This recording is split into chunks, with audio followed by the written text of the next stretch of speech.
As dogs age, muscle loss can quietly steal mobility and quality of life. But what if science could help change that?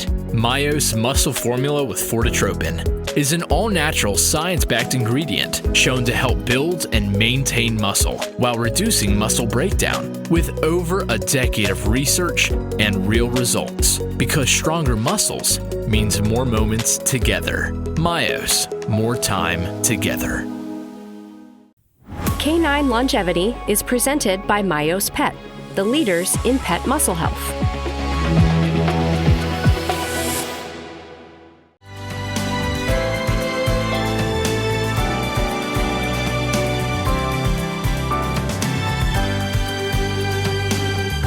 And on today's episode of Canine Longevity, we actually have a live virtual teleconsultation with an actual patient. And joining us today is Willy Good Dog, and Willy Good Dog is a very well-known social media celebrity.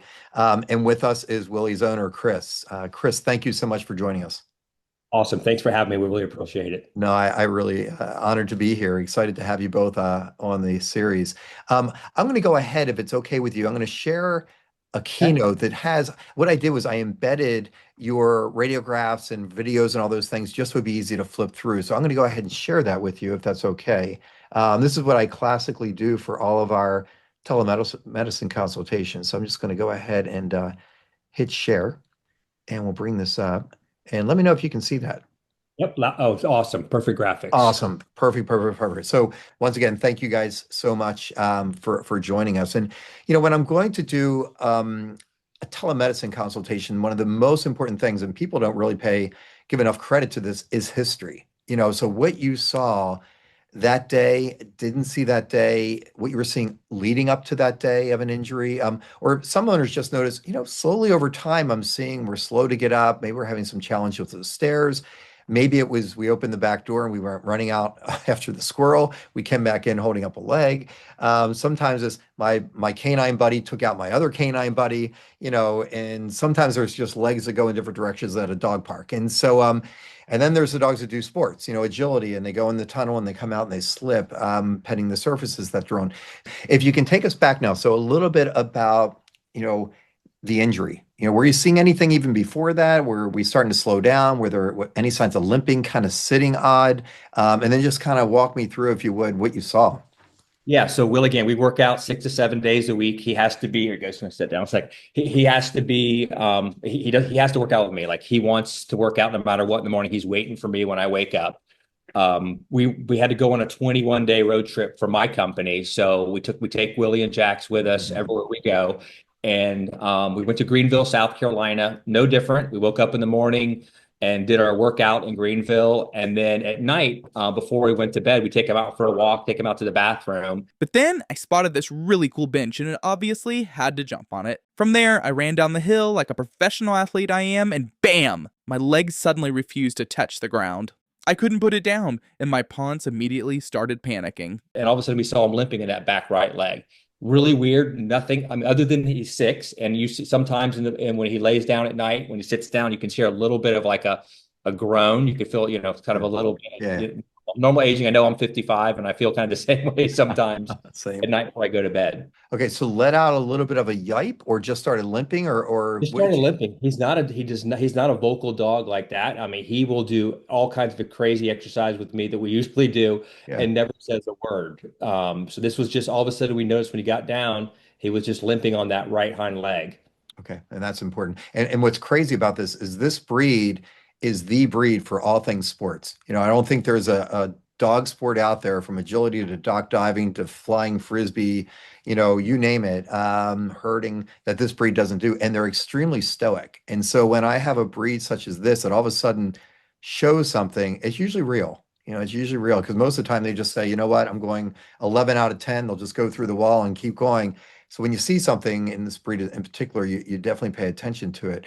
So then when that injury occurred, you kind of pulled back a little bit, rested for a few days, gave some medications. Walk me through what kind of transpired after that jump. Yeah, it was on a Sunday night. So I had a big event for my work the next morning. So we, right that next day, we took him right to the local vet in Greenville. She took the X-rays and everything, and then we just rested him. Right, we knew we were going to be in the road for 21 days, so he was going to be in the car. So instead of me and every morning we do our mile or 2 mile run, do all of our exercise and everything, we just rested him. It was a good time to be there. And so we basically got his X-rays, got their kind of the prognosis, and then he's been off of it for about 8 weeks now. Okay. A few more questions. Medications wise, did they give you some pain medications, some anti-inflammatories? We got some anti-inflammatories right then, just some pain medication, just to kind of keep them kind of relaxed. Okay. And yeah, but that's all we had to do. And then like I said, we were on the road in the car in the hotel, so it wasn't too hard to do that. Okay. Did you think that the pain medications, did you see that they were helping a bit, or was it hard to say because you were also sort of keeping everything on lockdown as far as activity was concerned? I thought they worked very effectively the first few days. Again, he will not show any kind of emotion. So next morning he wanted to go run with me. He was that excited, but Yeah. that calmed him down a little more. So I would say no, it was a perfect opportunity to take those pain medications, get him to relax. Okay, perfect. So one thing you guys did, which is extremely helpful, and whenever I'm going to do a teleconsult with any clients, videos are so important. And I tell owners, I said, give videos all the time. Give videos of your dog just going for a walk. Get them going for a trot when you're out for one of your jogs, because that way you have a baseline to compare back to. And so many times you'll say, is that normal? And then you have pictures or a video you look back at. And so this was your video that you submitted from February 2026. And I'll go ahead and play this for everyone. And so when I watch this, the one thing we see is with that right hind leg, there's a shortened stride. You also see, if you look at kind of their little tushy area, their butt, we call it the gluteal region, you'll see this little bit of a hip hike that's occurring. And what that means is that, hey, something in that back leg, we don't know what, but something in that right rear leg says, I'm not quite comfortable. So we're taking a little bit of a shortened stride. We're also not putting full pressure on there. So this video, was this kind of what you were seeing on a daily basis, or was this the best it was, the worst it was? For sure. I mean, again, we were on the road 21 days, so we saw this basically the majority of the trip. Okay. That was kind of his normal gait. Again, we stopped him from exercising, just low walks to go to the restroom and everything like normal. But that's kind of what we saw the whole time we were out there. Okay. And that was a perfect video. So thank you so much for sending that. Now, most recently, this is the video I have. Actually, I just got it from you guys yesterday. And this is, again, a gait analysis. Thank you for the images are perfect. I usually have these dogs coming towards me or away from me or sideways. You captured all those things. And I'm going to play this one for you. And when we watch, again, look at that right hind limb. We're better, but if you see, there's just still a little bit of a hip hike there, and we're just short and striding a little bit. Better weight distribution, though. If you look, we're putting better pressure on than we were in the first video, but still a little bit of a shortened stride on there. But I'd say greatly improved compared to the initial one. How do you think, as far as what you're seeing in this video, and what have you been seeing at home? 100%. Again, there's really no exercise. I'm walking him small strides every day, a couple of times a day. But I've seen a significant improvement over the last, almost 10 weeks. Perfect. And for those of you watching at home, this is the absolute perfect gait analysis video. So outside, no distractions, in the grass. You can see where we're coming, where we're going, we're doing circles. So absolutely, on your own dog, capture these videos and keep them. So in case down the road you think something's up, you always have those to compare to. So then you went to your veterinarian after this episode and took these radiographs. And these are actually very, very good radiographs. And this is of the hips, what we call pelvis or the hips. And I'll just walk you through it. Can you see my cursor okay? I can. Yep. So this is us laying on our back. This would be our tail. This is our pelvis right here. This is our spine going up here. And this is actually our hip. Now, with us laying on our back, that makes this our left hip, and that makes this our right hip. These hips are gorgeous. Literally what we would say OFA excellent. So the balls are seated well in the socket. There's no signs of arthritis. Genetically, these are exactly what you want to see. As we follow these down, we just catch some of the knee. To me, on each one of these sides, I think the knee looks okay, a little bit of an off angle. And so then your veterinarian went ahead and took a straight view for us. And so this really is what's a bit telling. Again, the hips, these are what we call OFA views. They're beautiful, perfect hips, ball and sockets. Love these. I work my way down to the knee. Here's the kneecap on both sides. That looks good. This is the femur. This is the tibia. We call this a fibula out here. And there's these little things or fibula that's out here. And then these little circles, we call these fibulas basically. And this one, they should look like this little circle. And all of a sudden I'm looking at this guy. And I'm like, well, that looks a little bit odd. And I look at this one, I'm like, that looks a little odd too. But again, he's focused here primarily on the hips. So if we blow this up, this is what we should see in a normal dog. So this is the front view, we call it craniocaudal or AP, of a normal dog's knee, femur, tibia, fibula. There's a little fibella. There's a little fibella. That's your kneecap. So basically, think of these like little peanut M&Ms that are living on each side. And we'll talk about why they're important here in a bit. If we look now and I blow up the front view of what your veterinarian took, all of a sudden there's my M&M. Okay, but look at this guy. It looks like somebody took a hammer and just kind of put a mallet right onto the M&M. It kind of looks a little bit fractured or broken. But then I go over to the good side. This is the left side. And look at that. That looks a little abnormal too. Now, the thing with the front view x-rays, this is, bone over bone, so it can be a little bit misleading. So that's why I always say to owners, always, or veterinarians, always take two views. Get the front view and then get a side view as well. So if we now look at the side view of a normal knee, here's our femur, kneecap. This is our tibia. This right here is our what we call the kneecap tendon. Okay, and there's your kneecap again. And here's those M&Ms, right? Or peanut M&Ms. You can see they're nice and round and smooth is what we want to see. If I blow up Willy Good Dog's knee, this is the right knee, you can see here's one of those. That's the one that lives on the inside. But look at this one. There's a fracture through this. Here's part of it and here's part of it. It's kind of broken down. And so that's what we call the fibella. And that one has a bit of a fracture, what we call bipartite, or an injury to it. And we'll talk about that in a second. So that's the right knee. I always say to veterinarians, get the other one to compare. Is this just an incidental finding? Is this real? Was it an injury? Well, here's Willy Good Dog's good knee, if you would, the left knee. And look at that one. You can see even more changes in the left side compared to that little M&M down there. It looks normal. So you're going to say, well, what in the weird is that? And why is that so important? Well, if we think about our knee and their knee, we call it a stifle in a dog. There's your femur, there's your kneecap, here's your tibia, okay, and there's a little bit of fluid in here. We call it a fusion, and that's something that we're going to talk about as well, because fluid in a knee can be inflammation, can be normal in some dogs, but it can be inflammation. We'll tell why. But this big structure right here, you can see it goes down here. That's your Achilles tendon, which then comes up, and there you've heard of your calf muscle. It's a really big muscle, your gastroc, we call it. And look where it attaches, right up where these little guys are here. That's one of the attachment sites for your entire calf muscle and your Achilles tendon. Okay, so if we look over here at just this anatomy picture, cartoon illustration, you can see it starts up here behind the bone, right where that is, and it works its way down all the way to the heel. Okay, just like it would in us. So you can imagine then it's got an important job when it comes to walking, running, especially jumping.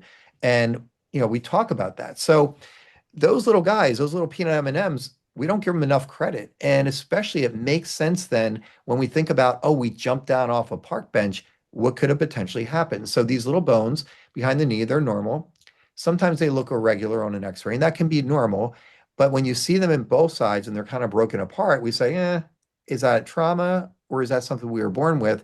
And if we were born with it, it's still an abnormal M&M, which then means it's predisposed to injury, is what that means. So it's an attachment for that calf muscle, and it's really stressed during what do we have right here? Running, jumping, and landing. So it was the absolute perfect storm that we were up on a bench, and we just probably zigged when we should have zagged, landed kind of weird, and put some, increase what we call biomechanical load or stress on that calf muscle, and then it pulled on that little structure that was there that wasn't perfectly normal to begin with. So it was kind of the chicken or the egg. And we wonder, this could have possibly been brewing. And then it was that last little jump that we took that kind of made this happen.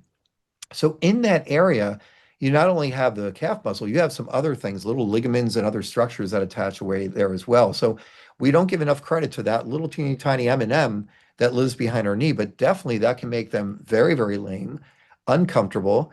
They look good when you rest them. As soon as you take them back to running or jumping or agility or any of their sports, they're off again. So this is something where, boy, and it's not always on our list of rule outs. And your veterinarian did such an amazing job, caught those other views, and we could see it in there, especially when we blew them up.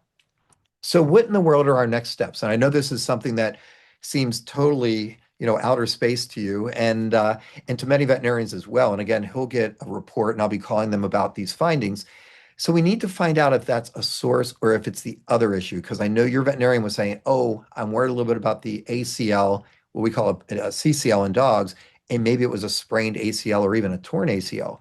So what I would say the next step is for this is you'll head back to your veterinarian or into your local rehab therapist or whoever you're doing as far as, conditioning and rehab, and we're going to actually have them now evaluate that. We're going to have them palpate it because again, I can't diagnose these things over, virtual. I wish I could put my hands right there on Willy Good Dog right now and feel that area. So I have to work through them and say, hey, put your finger right over that little area of the fibella and see if there's sensitivity. And luckily, it's on both sides. We can compare left to right.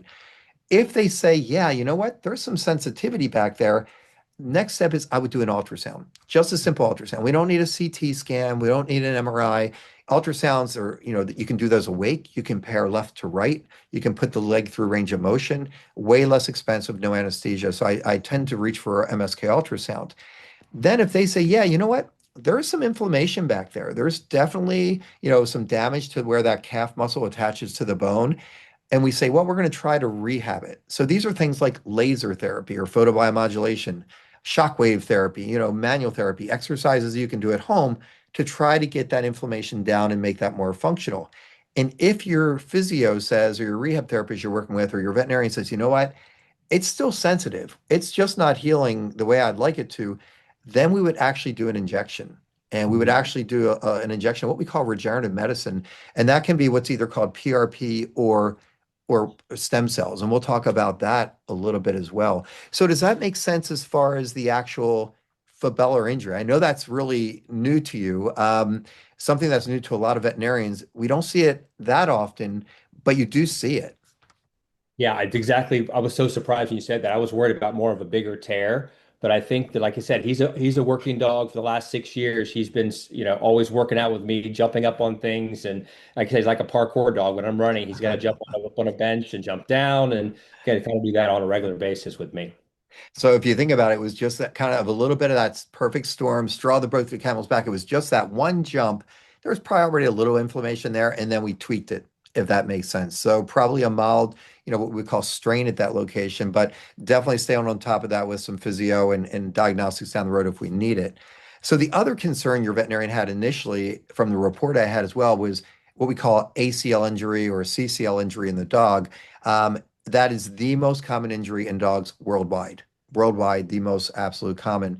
And when we were talking about as well with the injections, we're going to come back to this also, but this is something where when you have that fibellar issue or you have these early partial tears, and we'll talk about this, regenerative medicine is something they use very, very commonly. Started way back in horses, they use it in humans, we use it in dogs as well. And so if when they evaluate that little fibella, they say, we're not seeing total improvement there in an ultrasound, there's still some little tear injury to the muscle or the tendon, then we say, let's do an injection. And what PRP is, it's where you draw a blood sample.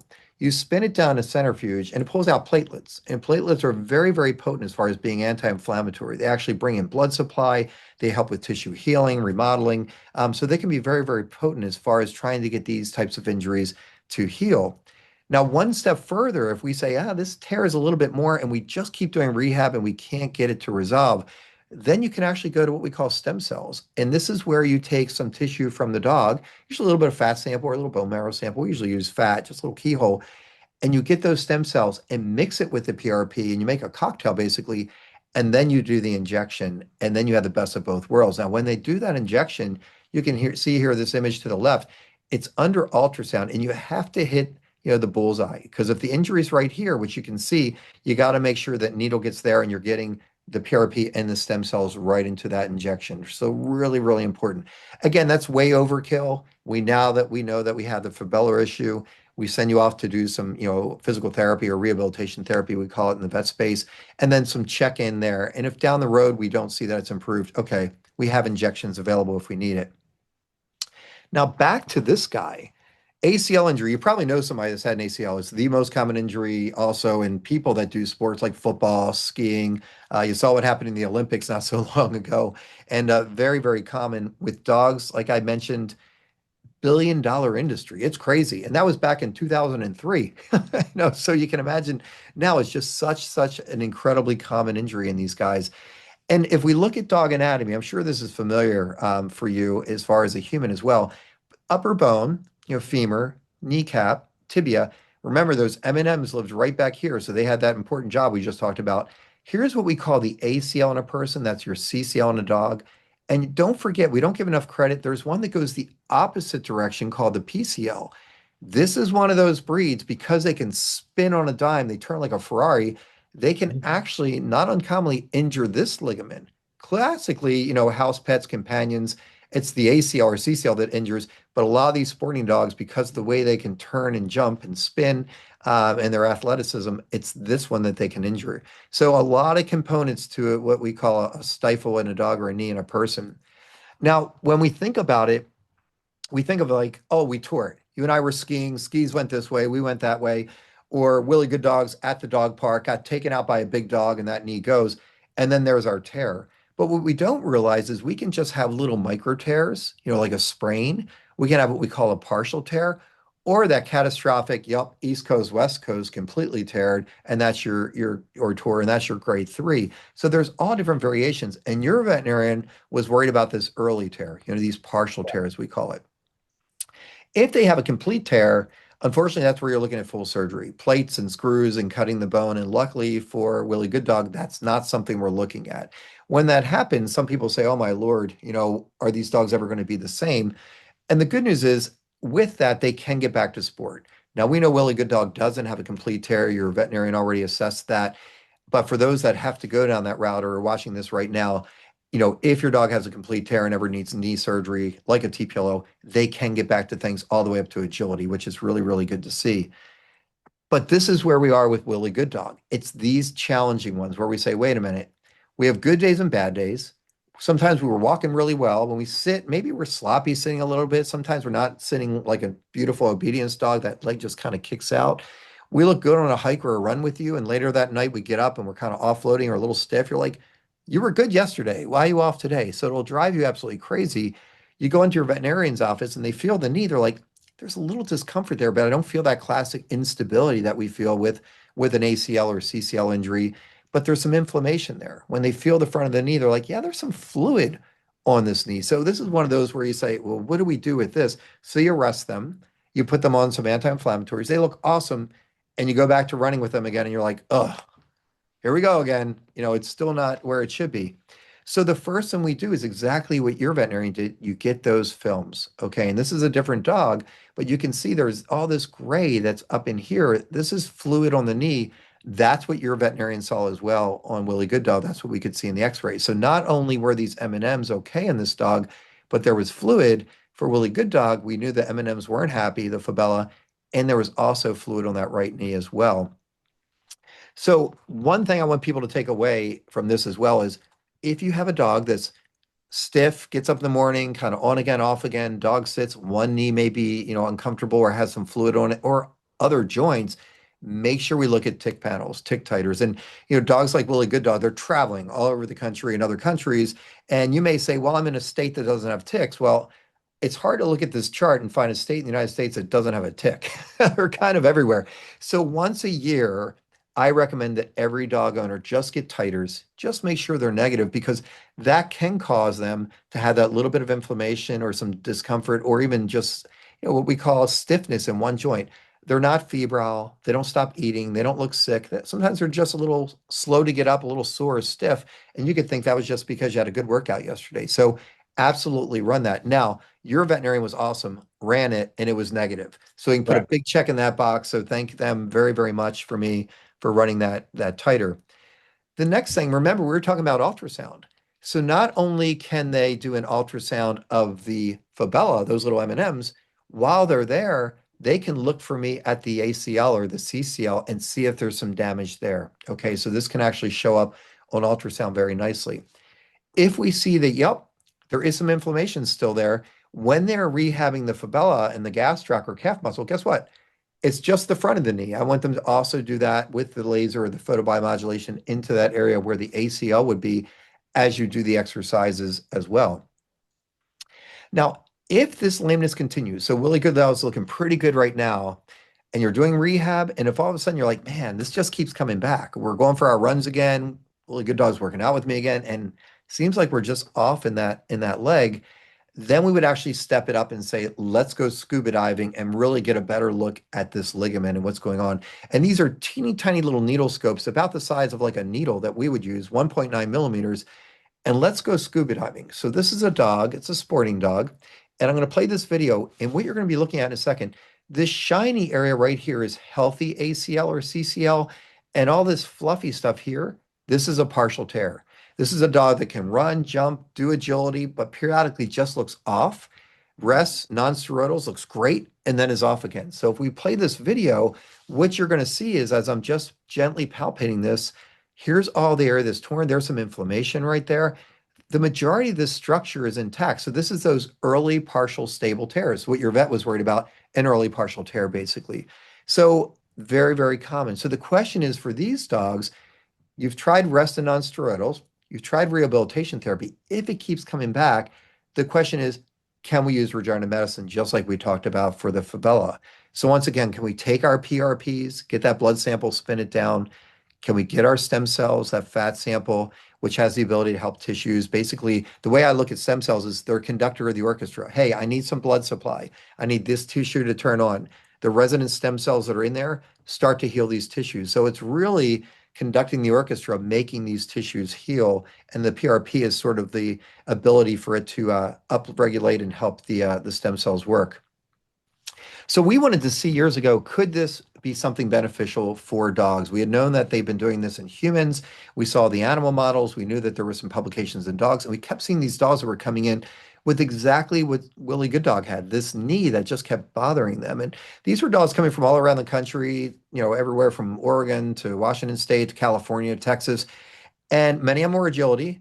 And you can see, look what's overrepresented up here as far as the breed. Border Collies, way up there, and our Aussies and all these other breeds, the very, very active ones. So a lot of these were sporting, but 28% of these were dogs that were companions, but they run with the owner, they hike with the owner, they work out with the owner. And you can see, look at that. Right knee more common than left knee. It fits right into what you're saying, just like we're left-handed or right-handed. So same thing with Willy Good Dog, more so in the right leg. So we went ahead and we did stem cells and PRP. We looked at half of them getting fat-derived stem cells and half of them getting bone marrow, just to see if there was any difference between the two groups. And we found they worked equally well. And this is just an example of a dog just like Willy Good Dog, super athletic. This is actually a Team USA World Team dog named Cool. And Cool had the same injury. Now, when these dogs come in to see me, either at my West Coast or East Coast location, I had them walk down a mat, and these are their little footprints. And in a dog like Willy Good Dog, both forelimbs should be 30-30, both hind limbs should be 20-20. Well, you can see with Cool, we're taking all of our weight off of this left one and putting it to the front legs. That should be 20. Well, if we look after the stem cells in the PRP, Cool flew back to us from Seattle. Here we are at 20. Okay, so much better weight distribution. So when we looked at the before and after, so here was the original injury, the partial stable tear to Cool's ACL or CCL. 90 days later, when Cool came back to walk down the mat and have us assess, we took that little needle scope, just took a quick peek. You can see the nice fibers that we have here as well. And the good news about these early partial stables, if you catch them early, like your veterinarian did and like you did, we can get these dogs back to performance and back to sport. So this is the perfect scenario where you caught them early. They don't need a full TPLO surgery. We're trying to get these dogs back in a more conservative, holistic approach. So, just like in Willy Good Dog, you're way ahead of the curve, which gives us so much opportunity as far as our treatment options. And like I was mentioning before, now this is something they commonly do in humans. So this is the same exact type of cocktail, if you would, that we used in our paper, our second publication, where they looked at what we call BMAC. They looked at PRP, and they found statistically significantly in humans with these ACL injuries, they could get them back as well to healing. So what are our next steps? And I know that is a lot. We talked about this M&M injury or these fibulas. We talked about these early partial stable tears that your veterinarian was worried about. And this is a lot to unpack. So I'm not going to make you memorize this. Don't worry, you're going to get a full report. Your veterinarian gets a full report. I send a report to your rehabilitation therapist. But let's just say, here's your marching orders, if you would. The first thing, I would love your veterinarian or your rehab therapist just to palpate those M&Ms. Okay, feel the one on the right, feel the one on the left, compare them, see if there's some sensitivity. Okay, if there still is some sensitivity, we may say, hey, maybe we should look at this with ultrasound. While they're looking at that, I want them to feel that knee again or the stifle to see if there's still some fluid there. Okay, is there still some inflammation? Is there still some knee discomfort throughout range of motion? And if we say, you know what, there is, I'd like them to do an ultrasound. Okay, so they're going to look at that gastroc where it attaches at the M&M. They're going to look at the CCL and see, is there still some inflammation? Is there still some areas of, that we could, help further with rehab or things like that. So then you'll go into rehab if they still see that's active. So laser therapy, shockwave therapy, we call it manual therapy. You'll have some exercise you do at home as well. And then we send you back to activity. You're going to start working again, your CrossFit, all the things you do, hiking. And if all of a sudden you're like, you know what, it's back again, then what I'm going to want to do is take that little teeny tiny needle scope, slide that into the knee and say, okay, how bad is the CCL or PCL, and would we benefit from regenerative medicine?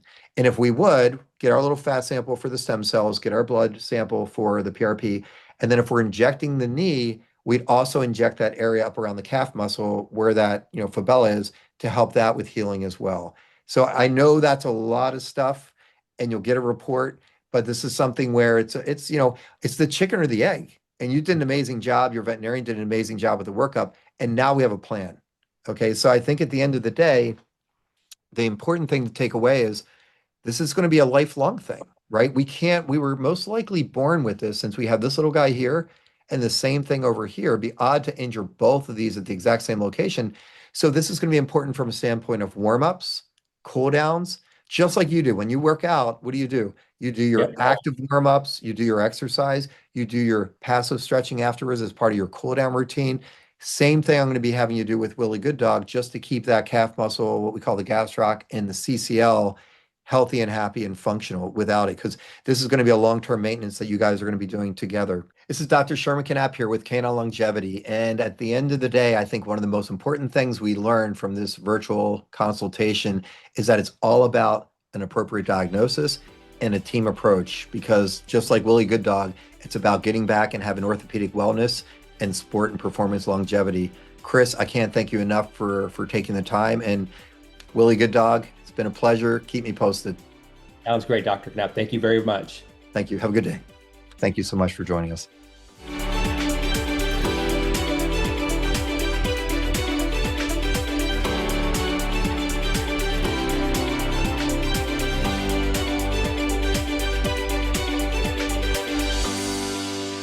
Good girl, Fachi. Canine Longevity is presented by Myos Pet, the leaders in pet muscle health.